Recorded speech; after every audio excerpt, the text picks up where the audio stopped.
Hello, Puggies, and welcome to the Pug Life Show, brought to you by Pug Parties, because your pug deserves to be the best dressed at the party, and you can check out their outfits at pugparties.com.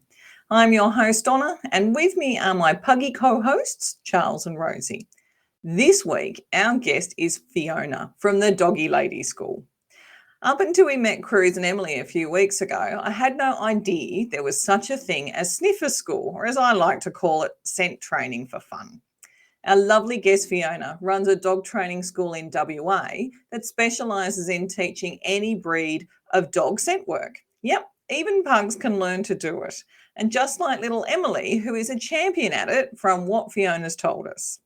The best part about this show is the at-home sniffer training you can give your puggy, no school required. Fiona told us how we can introduce a little bit of scent work into your everyday life with your puggy, and I have to admit, I tried it at playgroup and the puggies loved it.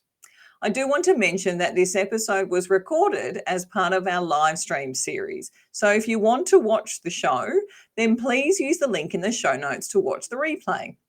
And before we start, I want to remind you to subscribe to our newsletter, and you'll find the link in the show notes. So you get advance notice of our next episode and much, much more.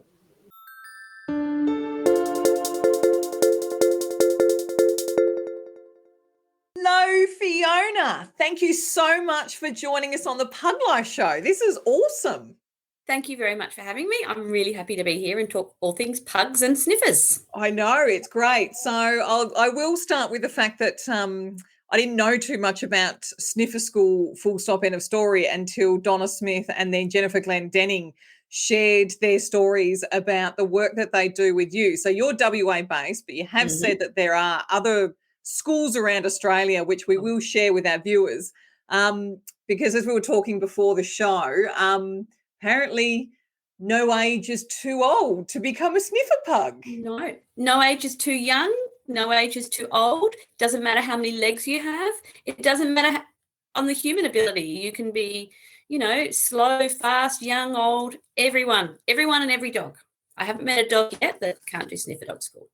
Yes, I'm amazed. I mean, I wonder about my old boy Charles, but you never know. It might put another spring in his little puggy step. We can. We have dogs, I think, 15, 16, still doing sniffer dog school and still loving it because we adjust it. We might not make it too tall, and they potter around with a waggy tail, and they find what they need to find, and they get treats. So they don't need to hear, they don't need to see, they just need to have their little noses on. And pugs have got the best little noses. Yes, just because they're short doesn't mean that they're not powerful. I think they're better than some of the longer noses. Because I think that they're spread out more. I don't know. I was very surprised when I started, and the first pug I had, I was like, oh, I don't know, a pug doing sniffer dog school, they've got, oh my goodness. And I wonder if their scent cells are actually more spread out, so then they actually can smell better, because every pug I have met and some of the other dogs with shorter noses are some of the best dogs at sniffer dog school. Wow. Well, I have to admit, as we were talking before we hit record, my second pug, Winston, who is just Charles' litter brother, I swear to God, that pug could sniff out a treat within a square kilometre. If there was food, no matter how manky it was, he would know where it was. There've been a few times where I had thought to myself over the years, you should have been a drug squad dog. Absolutely.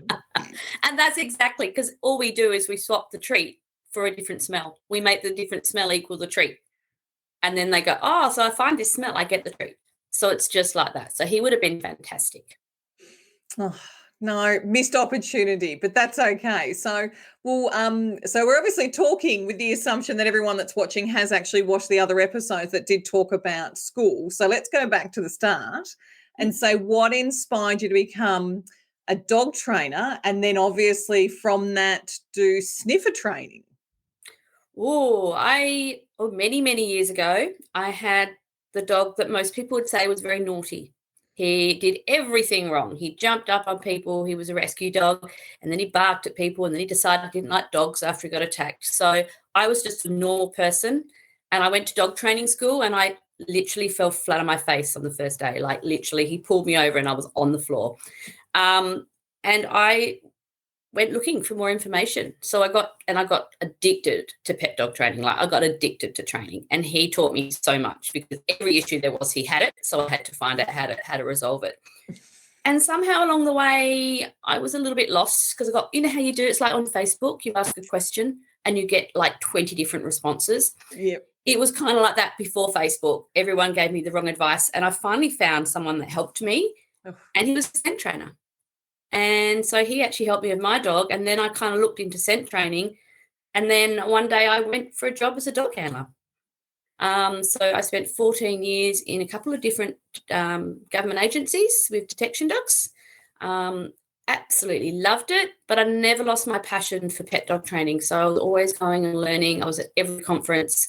4 or 5 years ago today, I was in the UK learning about border collies because they're weird. Shh, don't tell anyone. they're very strange. So I went over to learn more about them. So yeah, I was really interested in it. And then 6 years ago, I kind of went, I love training pet dogs more than I love doing this operational work.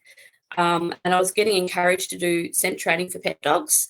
So I started doing it on the side, and then I just fell in love with it. It kind of exploded. I was not hardly getting any time to sleep, let alone I haven't had a day off in years. So I gave up full time, and we work pretty much, there's myself and 3 other trainers, and we do some normal training and behaviour training, but I'd say 75% of our work is doing sniffer dog school or scent detection training for pet dogs, and we have a ball, and it helps the dogs like they gain confidence. It's really cool to watch them do something they can actually already do. They can already find a treat. Yeah. But we're teaching them in a different way, and you learn a lot about your dog. You learn about their body language, but you also have fun, and it's relaxed and it's enjoyable. So your bond with your dog gets stronger, but they get more confident and they feel safe. And especially with some of the dogs that are more anxious or worried about the world, they actually get good at something. They get good at it with other dogs around. And then their owners, I love it when owners, I must admit, I cry sometimes too. When like their dog that was always an embarrassment, it barked at other dogs, and they always felt like, oh, I failed. And when their dog wins a prize or is really good at something, yeah, I cry too. And they cry in enjoyment that their dog can do something really well. Is something special. That's my positive reinforcement. That's what I get from it, is helping them realise how amazing their dogs are. See, I'm passion talking already. Oh, no, and it's wonderful. I absolutely love it because pug owners get it. Yeah. We gush about our pugs all day long, all night long, and, drive other people insane. So we completely get it. It is. Just the thought of gushing about your pug and also gushing about the fact that they're a sniffer champion, like Jenny did a couple of weeks ago with little Emily. Oh, Emily made me cry. When when she got a prize, I got a little teary. I was a little bit proud, and I quite like a lot of people who do scent detection trials, which is the competitions. Mm-hmm. They're very sports people. They do agility and they do others, and they've got border collies and they've got Belgian shepherds, and they're very athletic sort of dogs. Yeah. And then you've got the Doggy Lady crew, and we do have a few border collies, but we have pugs, and we have griffins, and we have a Chinese crested dog. Oh wow! And we have the little one, you know what I mean, and some rescue dogs and bull terriers. And I do kind of like, we're a little bit of a motley crew, but we're like the little ones and the big ones, and we really do well against the sporty ones too. So it shows you that any dog can do it. And when the less likely dogs do it really well, it gets me a little bit extra proud because I kind of like to see them. Absolutely agree. Because I was going to say, my next question is what's the difference between being a serious sniffer dog and a pug sniffer dog, let's say? Pugs can get quite serious about it when there's treats on the line. Maybe you haven't seen little Emily sniffing. Laser-like focus is the word I'd think. I think Emily particularly is extremely focused when she's sniffing. Well, there's different levels. The training itself, like people always say, it must have been different operationally, but to be fair, it was the same training. I've slightly adjusted it as I've learned more and amended, but pretty much it's the same as what it was teaching with dogs at the airport. Pretty much you get the odour, you make it equal good stuff like treats, and then you slowly teach them. I mean, it's a little bit more complicated, but then you slowly hide it a little bit more and a little bit more. So the actual techniques we use very similar, but we kind of have a little bit more fun with it, I suppose. I do. Sometimes I have guest trainers come, and I had one who was an ex-operational friend who used to work in the army doing explosives, and he came and had a go with the guys teaching them how to clear a house. And I had to sort of nudge him and go, if Vegemite doesn't blow up, it's okay. Loosen up a bit. Being retired military myself, I could understand the laser-like focus of the trainer. And sometimes we get a little silly with it. I have like my pet dog stream, which are people who don't want to compete. They just have fun with their dogs. And we have these little fun master classes. We had a spooky one the other week where we had some people get dressed in costumes, but we have ghosts and witches and wizards and the props are all different things. And we have trivia with it as well. So we make it a bit of a fun giggle, and the dogs are having their fun. So we have fun with our dogs. And then we have the more trial people who are learning more skills-based and going into the competition. So we do have 2 streams, but they mix as well. Sometimes the serious ones want to have a bit of a giggle. And it's not true. As I always say, nobody dies if you don't find it. No. Or they get the wrong You still box. go out, you still have fun with your friends. Your dog still has fun. They don't know they didn't get a pretty ribbon. They don't care. They still get treats. They still get love. So no, it's good. It's a really good fun sport, and it's a nice way to spend time with your dog, and also people like yourselves. Because you know what it's like when all you want to do is at a party sit there and talk about your pug. Yes. And suddenly there's 3 meters around you because you're the crazy pug. We're kind of like that. We're the crazy dog people, and when we get together, we can talk about our dogs all day long. Well, I'm completely okay with that. People who work with me now know that they can suck it up. Yeah. I put up with their children. They should be able to put up with my pugs. Exactly. So because I was quite interested because I've always wondered how old or how young do they have to be, and can pugs actually become a serious employed? I have to admit I've never seen a pug at sort of at the airport. I'd be very happy. I tell you what, it'd be the most popular pug ever. The number of selfies that I would get with said dog, even though you're not meant to touch them. So I'm just sort of thinking, especially because they say you're not allowed to touch the dog while it's actually doing its job. Is that the same when you're doing the scent training? Do they sort of start? Because I never asked Jennifer about this, but when they sort of start their basic training, are they getting a room to themselves? Yeah. Is it one-on-one or is it still group? We do one-on-ones at home, but the classes, we have a really cool venue where I have one big pen at a daycare with solid walls, but they're up to chest height. Yeah. And that's the working area. And then we have other ones where the dogs wait, and some can wait with a friend or 2. Others might like to wait on their own. And when they're working, you do not want to get in Emily's way when she's working. You do not want to try and pat her. You will be pushed off. So when they're working, they're quite focused and they don't want the distractions of people or other dogs. So they're working on their own with their human, obviously, in there. And I'm generally allowed in there as well. But everyone else is behind. They can watch. So it's quite nice. The walls are up to chest, so they can watch. And Emily, some dogs like that. Some sort of, are you looking at me? But they get quite focused because you've seen a dog when they're looking for a treat. Mm. Yeah, they're not. And that's what the dogs at the airport were like.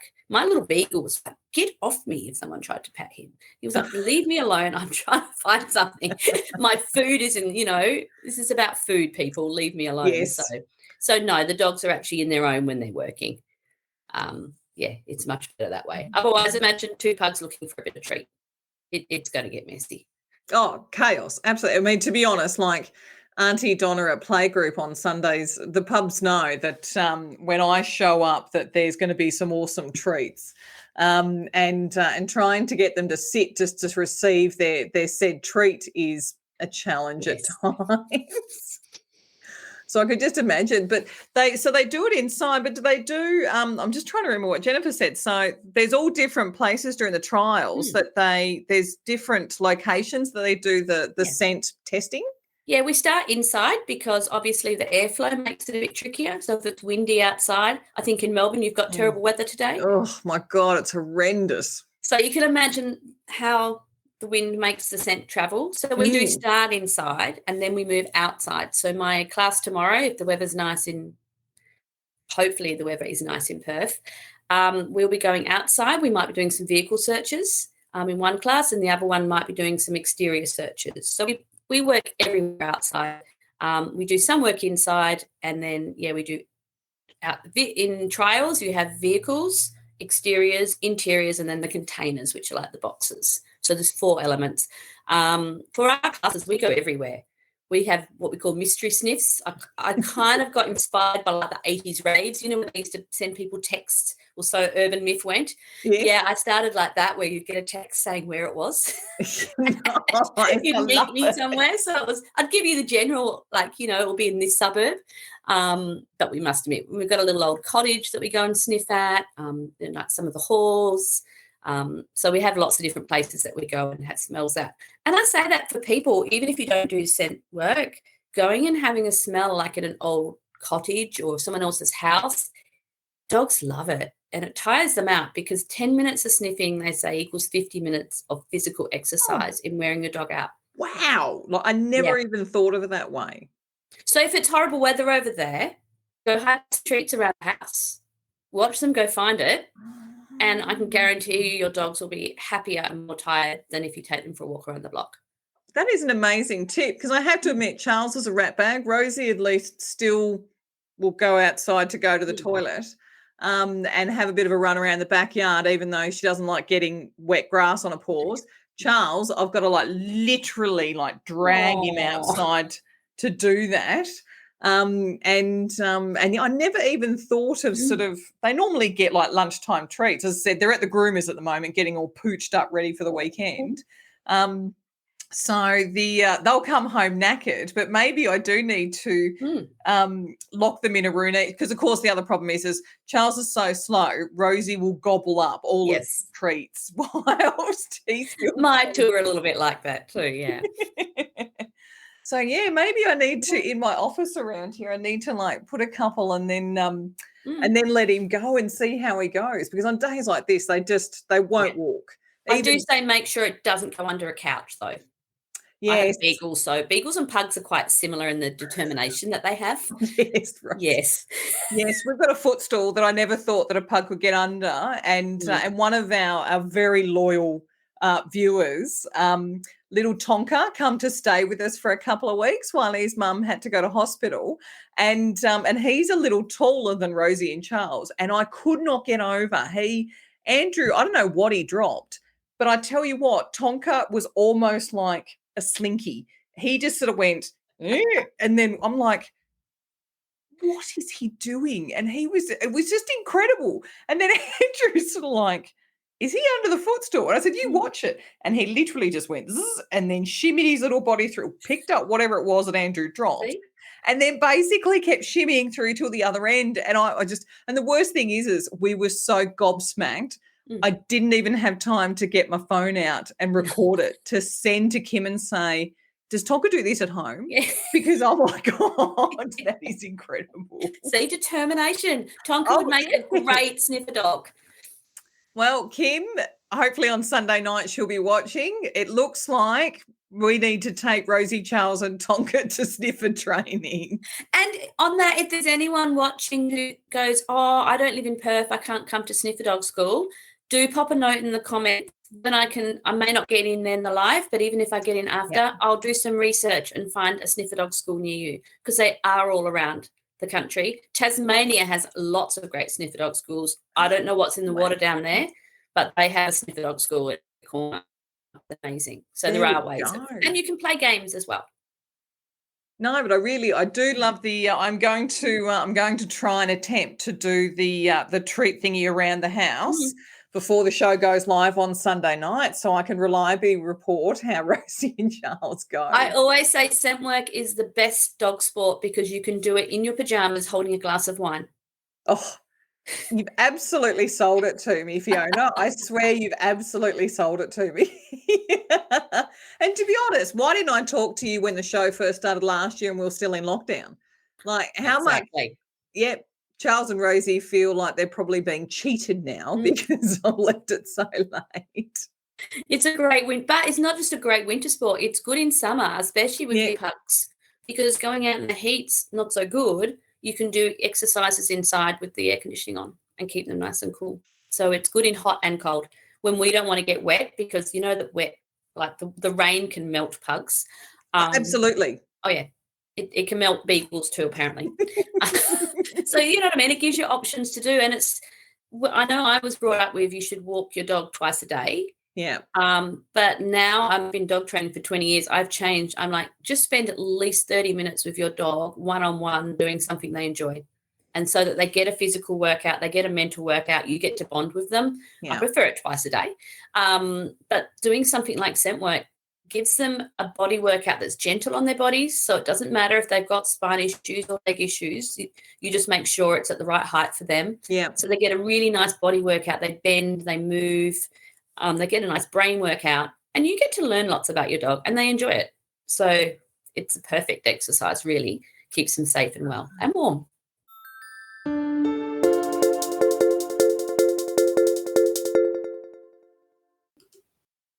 Wow, Puggies, I'm loving this episode, and I hope you are too. If you haven't already subscribed to our newsletter, then please click on the link in our show notes so you get advance notice of our next guest. And don't forget to join our Facebook group, Living the Pug Life, so you can be the crazy pug lady you've always wanted to be with our other like-minded crazy pug ladies. Now it's time to get back to the show. Definitely love it because I was looking on your Facebook page at all your videos and I can't remember the puppy's name, but he was doing some outside scent work and you comment, I can't remember if it was said verbally or it was written in there, he found a treat in the tap out the back another time, and this time he made a beeline for the tap. And I thought to myself, that'd be Rosie and Charles. No, I also judge at the scent work trials, and they've only been going for just over a year here. Was it maybe a year here in Perth? And my first one that I did outside, it was really hard to find somewhere to put the little odor because he's still got to hide it so people can't see it. Yeah. And I went, oh, I'm going to put it up the tap. And a lot of people, it was perfect for me, but a lot of people went, why is my dog sniffing the tap? It can't be up the tap. And one of my lovely clients, it was a hot, warmish day, her dog went up and licked the tap and she went, you're thirsty, you want a drink? Come on, let's keep working. So no, that was we reenacted the tap, and this time I fooled nobody. Oh, I love it. So, because I think Jenny was saying that like Emily started with Vegemite. Yes. But you have other scents, and so you're talking about. So it's not actually other than the Vegemite, all the other smells. They're just like an oil or something. Yeah. So I start with Vegemite because I want it to be a game everyone can play. It doesn't cost you a fortune. I supply everything at the beginning, but at the end I want you to go, you can get some Vegemite, you can get, and hide it somewhere and give your dog the treats. You don't need any special equipment. And also Vegemite's safe. They can, if they accidentally get into your Vegemite supply, it's okay. Thank God. A little salty, but it's okay. And then some people get addicted to it and they want to go into the sport. So we do the oils, but we say the oils, but it's not much. There's birch, anise, cypress, and clove oils. And we learn them one at a time, but it's only 2 drops of oil onto a cotton ball, and then you put 30 little cotton, the earbud, the cotton tips in there. So then they infuse the oil. So there's actually not that much oil on them. But dogs' noses are amazing. They can smell anything. The things that they can smell, like that's quite strong. Some of the dogs go, oh, that's a bit strong. The Vegemite's a bit strong. So what they can smell, they can smell diseases. They can smell pheromones. Their noses are incredible. We just underestimate them, to be fair. So, but yeah, the oils are for the competitions, because everywhere else, I must admit, when I first started here in WA, no one else was doing the sport here. And I thought, what can I get them to find? Something that's safe, something that isn't sitting, because I thought, I'll get them to find apples. But I thought, people have fruit bowls. You know, they can't be finding that constantly. So I went for Vegemite because of that. It took me ages to work it out. And so Vegemite became quite the thing over here in WA. But, of course, the rest of Australia weren't following us. You know, you guys in Melbourne were looking for these oils, which they looked for in the US. So when they got a national rules out, they did choose the oils over our West Australian Vegemite. But, you know, that's okay. But, yeah. Yes, well, I have to admit, there seems to be a common standard in food requirements for pugs: roast chicken. Oh, yeah. Well, that's what we do, to be honest. All we do at the beginning is we say, you smell this? Have some chicken. Do you smell this? Have some chicken. So in the end, every time they smell Vegemite, they go, chicken. Can you give me the chicken? And so it's like they're looking for chicken. And our job is basically when they find it, they tell us, and we teach them like to sit or to hold their nose on it or whatever's comfortable for them. And then we run in and give them the chicken. So it's like them looking for a bit of chicken. I always call it, look for the chicken. Because if you hit chicken, they find it. But it's cheaper than buying chicken because you can be cheap afterwards. And if you have no chicken, you can use a Vegemite and you can sneak another cheaper treat in, just saying. Yes, absolutely. Even though I have to admit, it does sort of remind me of the days when my niece was very young and she would only eat anything that was white or tasted like chicken. So mushrooms are chicken. I'm sure, like, she's in her 20s now, and I'm almost certain that in the next couple of years she's going to be coming to me for a bill to pay for the therapy. Yeah. What do you mean they're not chicken? That tastes like chicken. But I have to, like with Charles, when he's got a crook belly or he's got an upset tummy sort of thing, and he won't eat his usual dinner, roast chicken, yes, that would have to be the most expensive way to get that pug to eat his drugs so that we can get his tummy right again. Roast chicken solves everything. Everything. Any issue. I don't need to be a vet. I can just say, just get them chicken. Please don't. Just go to your vet. It's like asking for vet advice on Facebook. So the other probably, what's the most difficult thing in your experience with training a pug? Because you've obviously been a dog trainer, and then obviously sniffer school and all the other things, like the list of qualifications you have on your website is just is intimidating almost. So what is the most difficult? Because I think every pug owner has a different opinion as to what it takes to train their pug to be mildly well behaved. It's pretty much focusing that determination for good and not evil. Evil is definitely a word I would subscribe. And making it worth their while, I think. But once you say, hey, would you do this for a piece of chicken? They're like, certainly, ma'am. Can I, open the door, shut the door, drive you around the block and come back? As soon as you show them what you want, pugs are awesome. Pugs are one of my favourite dogs to train. It's being clear. They do like clear instructions. So a lot of the time it's us not being very clear. They're amazing dogs. Like, I'm serious. I'm a pug fan. I love them. They weren't really on my radar. I was always a big dog person growing up. I always thought, when I had to work with beagles, I went, they're a little dog. And then when I met pugs, to be fair, I became quite a pug fan. They're amazing. They're amazing. They're little characters. Oh, yes. But as soon as you have it for them and you give them clear instructions, they are on it and they will work so hard for it. The hardest thing as a trainer with pugs is keeping them cool. I know for scent work, when we work inside without air conditioning on at first, it can be a little tricky. Yeah. So I would say starting it in winter with your pugs is best, because then we can keep them cooler in summer. That's probably the only thing. I love them. They're good little learners.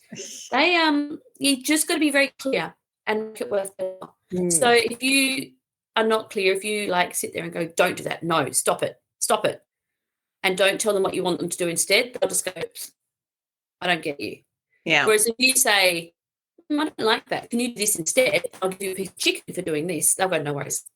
I'll do this instead. Absolutely, you have me. So I need to stuff chicken in the bottom of my shoes to get them to bring me the shoes.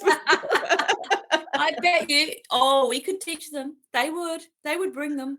I have to. I've been quite lucky with all of my pugs in that I've had low expectations. So as long as they come when they're told and they sit when they're told, all the rest of it, as much as it would be amazing to have any of my pugs heel, roll over or shake my hand, and admittedly all of my pugs except for Rosie have been rescues. So by the time they come to me, they're already semi-like, I have to admit, the first time we took Charles and Winston when they were 2, we rescued them at 2. We took them to obedience training, knowing that they were a little bit on the old side for pugs for really difficult stuff. Especially Winston's face. The first time we said sit, Winston just kind of looked at me and went, "What?" Then we kind of like pushed his little bum down and said, "Look, treat." And then it was so funny. Like Charles was quite quick-witted. Winston was cunning. If he couldn't see a treat, he wasn't doing anything. I see. You've got to be quick to go because we use the treat often to say, "Do this," but we've got to quickly take it away and then use it afterwards as payment. And then they soon learn, if she asks me afterwards, I get the treat. It's payment. It's not a bribe. And that's what we've got to do. That's a really good point, actually. I'm not sure that they understand the difference these days. We could work on it. I have to, because Rosie especially, like, it's so funny. Charles is going deaf. Like, the vet has said he's definitely on the way out, but he can still hear the pantry door opening. Yep. At just the right time. And Andrew's opinion is Rosie hears the door open and her little head pops up. And all he does is respond to Rosie's almost Pavlovian response to the pantry door opening at dinner time. And I was like, no, I'm sure that he's pulling our legs and he can still hear. He's just a little bit selective in the choice of when he extends that superpower. We could take Rosie out of the picture and open the door and see if it works. Well, see, this is the thing. Like, I'm certain I've seen him respond without Rosie around. Andrew doesn't believe me. They can have different. I've got an old deaf beagle and certain pictures he can hear, and my voice is quite high, especially when I'm excited. Yeah. So if I call him to come, he can come. But my house sitter has got quite a husky, it's French, so it's quite a husky, low voice. And he never listens to her. And we worked out, I said, you have to put your voice high and be silly like me. She's like, fine now. Never silly. Yeah. So no. But no, yeah, a lot of people sort of go, they're stubborn, they won't do it. I say no. But my biggest advice to people is if your dog is doing something you don't like, is to teach them what you like instead and then pay them for it. And then they'll do it, especially pugs. Oh, yeah. Yeah. It's that often we sit there and it's like if I sat there and went, no to you, don't, stop it. And you're like, what? And it could be, stop sitting. But you don't know because I'm just yelling at you and they're like, what? And it doesn't do anything to help them. So I always say, instead, if I got a bit of chicken and put it on your nose and, held it up, you'd go, oh, yes, stand up. So pugs are the same. And they're smart. They're very smart. Yes, I think cunning. Most determined. Yes. Absolutely. I'd probably say usually my last question for our show with our pug owners is what's your pug's favourite outfit that they like to wear, be whatever it is. So I suppose my question for you is, because we definitely have two schools of thought in the pug world, collar versus harness. What's the better one to use for training? I actually have a blog on my website about collars and harnesses. Whatever is comfortable for the dog. So I've actually, apart from scent work, my other passion is what they call proprioceptional fitness, about keeping dogs' bodies healthy. And I generally will go for a well-fitted harness, one that doesn't restrict the movement of their little front legs, because a badly fitted harness, boys, block your ears. Ladies, it's like wearing a badly fitted bra. Yes. If it digs under your arms, it puts you out all day.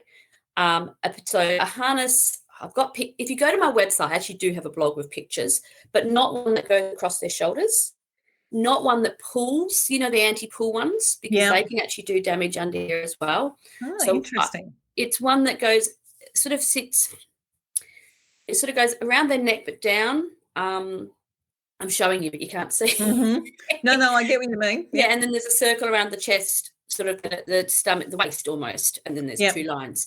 So they haven't got restricted movement, and it doesn't pull if they pull on their throat.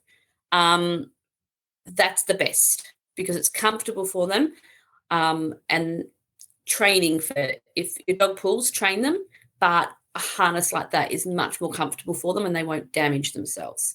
Some dogs don't like harnesses, and we as trainers can teach them to like harnesses, but I'll be honest, there's some dogs that I really don't like it. So for those dogs, a collar is just as good. Mm-hmm. But whatever, if it's a collar or a harness, I would say make sure it's well fitted and it's comfortable for your dog, because you can do damage with both. My first little beagle, he was a rescue and he'd been brought up with a check chain, and he actually damaged his throat because he would throw himself against it. Didn't care. That was him. Yeah. And he ended up, he couldn't have any pressure on his neck whatsoever. Oh. So even if he went to touch it, he'd just be coughing for hours. Oh. So collars can really damage if they're those sort of pulling dogs. If harnesses had been around and he was wearing a harness, he would have been really comfortable. So a flat collar or a comfortable harness, and if your dog pulls, train. Find a trainer. I'm also with the Institute of Modern Dog Trainers. We're actually around the world. So we're not big in the US, but it started in the UK. All the trainers are accredited and qualified, and they will teach you to teach your dog nicely with treats, to walk nicely on lead.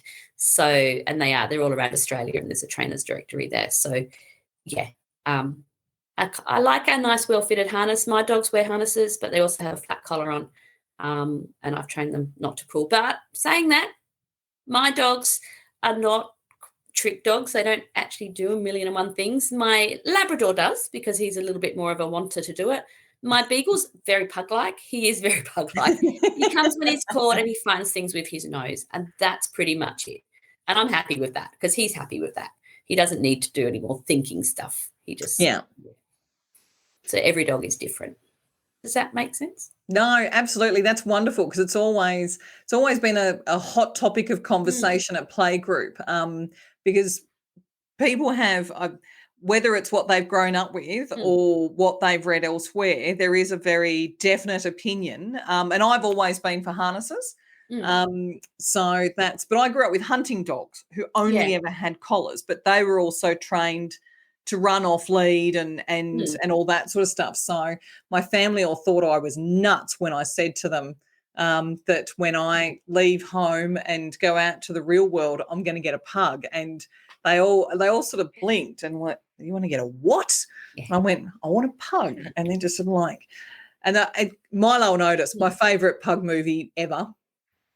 That was when I decided that I was going to have a pug. So but yeah, all my pugs have had harnesses for exactly. I've always worried about the sore throat.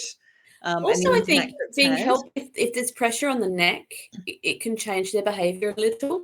When I got a Labrador about 5th hand when I was working at the airport. He hadn't done well with other handlers, let's just say, and he pulled a lot. And these are professional people. They couldn't walk him without him pulling. He had a check chain on. He used to hold his, he was a puller.